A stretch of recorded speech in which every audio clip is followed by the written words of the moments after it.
to another brand new episode, and welcome to a two-parter on the legendary player and manager Xabi Alonso. Before we get into this two-parter properly, a massive shout out goes to everybody who's been giving the show a 5-star review wherever you've been listening, especially those who've been writing their actual reviews on Apple Podcasts to get a shout out, and to those who have been doing the Spotify comments, including Sterling Rendell, who says, Day 3 of asking for an episode on Jesse Lingard. Well, Sterling Rendell, I think I remember you were one of our competition winners. So a hello to you and a big shout out to you, and you're in luck because Jesse Lingard is an episode I'm sure I've already done. In fact, I'm positive I've done it. In fact, I'm double sure it's a Patreon only episode and one of the first ones I ever did on Patreon. So have a look through the long catalogue of episodes on there and I'm sure you'll find it somewhere.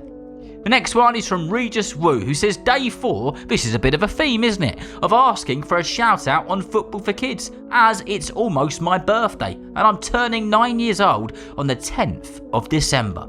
Well, Regis, a massive shout out to you, a huge happy birthday for the 10th of December. I hope you have a wonderful day and thank you so much for being a listener of the Football for Kids podcast.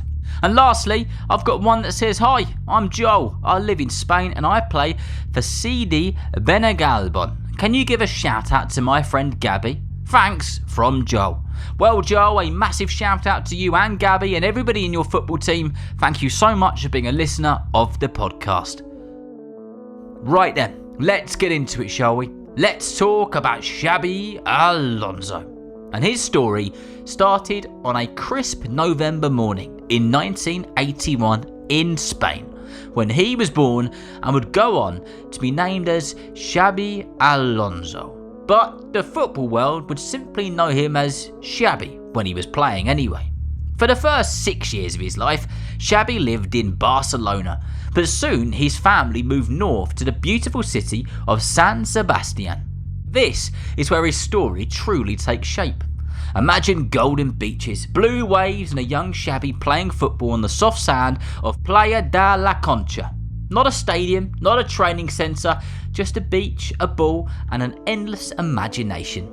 But Xabi was not just any kid when it came to football. He grew up in a home overflowing with the game. His dad was a proper La Liga champion. He won the Spanish La Liga twice with Real Sociedad and once with Barcelona. He even played for Spain, earning 21 caps.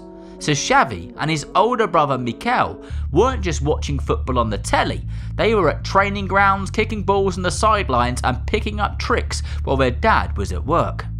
And then here comes one of the best bits early on in the story. Living just down the road was a football mad kid called Mikel Arteta. Yes, the same Mikel Arteta who now manages Arsenal. The two boys became great friends. They played together for their local youth team. The local club was famous for turning kids into football geniuses. Imagine that, two future top managers growing up side by side, battling it out barefoot on the beach, pretending they were their heroes. But here's what makes Xabi's story truly special. While lots of kids dream of scoring screamers and showing off fancy stepovers, Xabi wanted something different. It said that he chose to play as a defensive midfielder because he was a thinker and a reader of the game. Someone who enjoyed a perfect pass more than a powerful shot. He once said that he took far more pleasure in passing the ball than having a shot on goal, and you could see that from his very earliest days. He wasn't chasing the glory moments, he was building the plan, controlling the rhythm you could say, making the whole team dance to his tempo. Even as a kid, he played football like he played a game of chess. That calm, clever way of looking at the game would one day make him one of the best midfielders in the world. And later, one of the most exciting young managers the world might ever see. Right then, imagine this, Xabi Alonso as a teenager. Calm, clever and always thinking 3 passes ahead of everybody around him. With that brain of his, it didn't take long for Real Sociedad's academy coaches to realise they had something special on their hands. He zipped through the youth teams, then the reserves. In his only season with the B team, they won the league. Soon enough, Xabi was standing on the edge of the biggest leap of his young life. His first team debut at just 18 years old. He was just a teenager and in the first team of the Spanish La Liga. But before he truly took charge of Real Sociedad's midfield, he needed one more lesson, and it would be a tough one.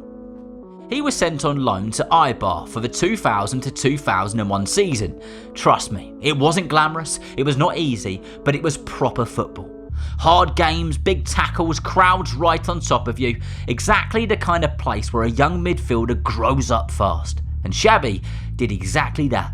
He learned how to stay calm under pressure, how to make decisions in a heartbeat, and how to guide a team with his voice and of course his passing, which would later on become legendary. When he returned to Real Sociedad, he was ready. He became a starter, a leader. Before long, he had played 114 matches for the club which he'd grown up supporting. Not bad for a boy who once chased footballs across the sand on the beach. And here's a beautifully important part of the story. The manager who believed in him in those early days was a manager called John Toshak. He was a calm Welsh coach with a sharp football brain and a huge amount of trust in young Xabi. Toshak put him into the team when things were, well, let's say difficult, when the club needed bravery, when they needed somebody to steer the ship. He was crucial for me, said Xabi later. Not because Toshak gave long speeches, not because he drew fancy diagrams or had fancy tactics, but because he had trust in Xabi, and that gave him confidence. That trust shaped Xabi Alonso forever. It taught him what real leadership looked like. It taught him that sometimes the most powerful thing a coach can give a youngster is simply belief. While the other kids dreamed of scoring every goal, Xabi was learning how to guide a team, how to think, how to stay ready when everything around him was spinning. Those lessons would become the heart of his football philosophy, both as a player and later on, as we'll discover, as a manager. His journey through Real Sociedad wasn't just about passing drills or matches, it was about becoming the midfield general. He was always meant to be a leader, and that is really where he found his feet. By 2004, Xabi Alonso had become one of the brightest young midfielders in Spain. And then came the moment that changed his world forever. Liverpool Football Club. Led by the gaffer Rafa Benitez. He brought him to England. He arrived in the same summer as Luis Garcia, another Spanish star who was ready to light up Anfield. For 5 seasons, Xabi played in front of that famous red wall of supporters, making 143 appearances. His passing was like magic. Long passes, short passes, clever passes. He just could pass to anyone in any situation and in any scenario. He could even score from miles away. Everything he did seemed to be calm, smart and beautifully controlled. And then came a night that made him a legend. Not just in Liverpool, but all around the world. You know where I'm going with this. It was a 2005 UEFA Champions League final. Liverpool were losing 3-0 to AC Milan. Most teams would have crumbled. Most players would have crumbled. But not Xabi Alonso. And certainly not Liverpool. The comeback began. Goals started flying in. The noise grew and grew and the confidence grew too. And then Liverpool won a penalty. Xabi Alonso took it. The goalkeeper saved the first shot, but Xabi sprinted and rebounded it straight into the back of the net. 3-3. It was game on. Liverpool completed the comeback and won the Champions League. The whole world watched in disbelief. Later, Xabi Alonso described that moment as an explosion of joy. But the best part for him was not the medal. It was looking around and seeing the fans. Seeing the tears roll down grown men and children's faces. Seeing how happy they were. That idea stuck with him forever. Football is not just about tactics, it's not about trophies, it's about people, about making them proud, about teams playing for something bigger than themselves. The following season, Xabi and Liverpool won the FA Cup in 2006. Under Rafa Benitez, he learned the tougher side of the game. Organisation, discipline, defending as a team and staying calm when the pressure really tries to knock you for 6. Those lessons blended with everything he learned in Spain. And when he added all of those things together, they were all going into his coaching brain, which would come into action later on in life. And that, my friends, brings the first part of the Xabi Alonso story to an end.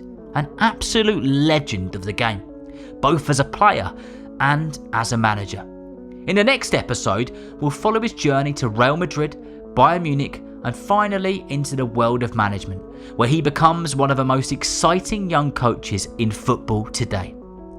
Part 2 is only available for super listeners and club captains on Patreon and on Apple Podcast subscription. And if you're listening to this, you can get access to that right now. Teddy and the Tale of the Football Time Machine. It began on a rainy morning in Shropshire, England, when a boy called Teddy kicked his football against the old willow tree, and the willow tree came to life. From that moment on, the world changed. The tree carried Teddy through time itself, to 1966, where Bobby Moore lifted the World Cup, to Sweden, where a young Pele played with joy, and to Istanbul, where belief turned heartbreak into history. That day, Teddy learned that football is about more than goals and glory, even when the rain won't stop falling. This is a story for every child who dreams in football and in life, and every grown-up who remembers what it felt like. Teddy and the Tale of the Football Time Machine, an exclusive audio adventure, only unlocked by the golden QR code inside one of the 250 limited edition collector's frames. Available to purchase now via the link in the episode description, or by sending an email to darren@footballforkidspodcast.com, where you will receive an automated response with a link to buy. Once they're gone, they are gone.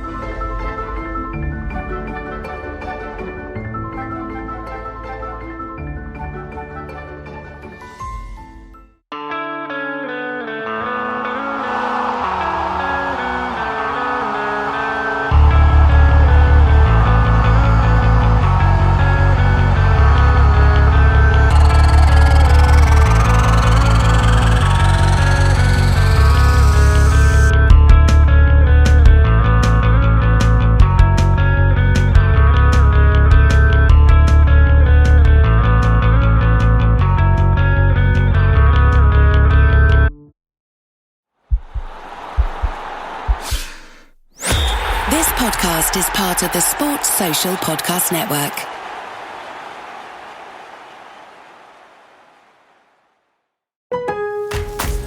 Lowe's early Black Friday deals are going fast. Don't miss up to 50% off select major appliances. Plus, up to an extra 25% off when you bundle select major appliances. And with Christmas around the corner, you're going to need more string lights, right? Save $4 on GE LED 100 count string lights, now just $5.98.